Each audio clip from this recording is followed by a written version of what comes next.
Just days before President Trump announced a victory over ISIS in Syria, members of his administration warned of a prolonged campaign of fighting, training, and diplomacy. We estimate, for example, about 35 to 40,000 local forces have to be trained and equipped in order to provide stability.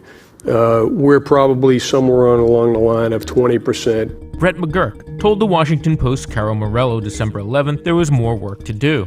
We got into a point where almost every ISIS fighter is wearing a suicide vest, the extent of IEDs and placements. It's very, very difficult fighting. So it's going to take time, but it will get done, and it's a very difficult campaign.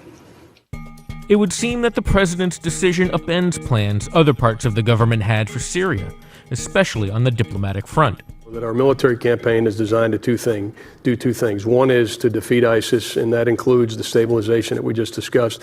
And the other is to provide support to Secretary Pompeo in the diplomatic efforts that he has to resolve the Syrian civil war. Our continued presence, our continued pressure down here is really helping enable our diplomats as they begin to now move forward to pursue the political solution that ultimately need to be attained. During an appearance with the foreign minister of Oman on the day of Trump's tweet, Secretary of State Pompeo had little to say.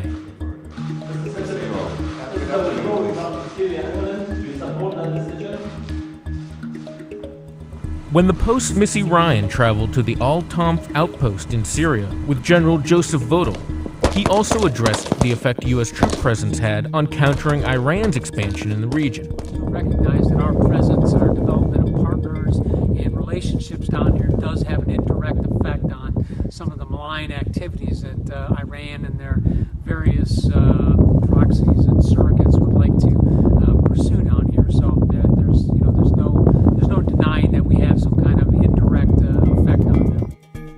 Since his campaign, Trump has said he will pull troops out of Syria, and even hinted December 11th that his claim of a victory was near. Very, very major job on ISIS. There are very few of them left in that area of the world, and within another 30 days there won't be any of them left. In the past 2 weeks, coalition forces have conducted hundreds of strikes against ISIS. It wasn't immediately clear if U.S. air power would continue to support America's Syrian and Kurdish allies on the ground after the more than 2,000 U.S. troops are gone.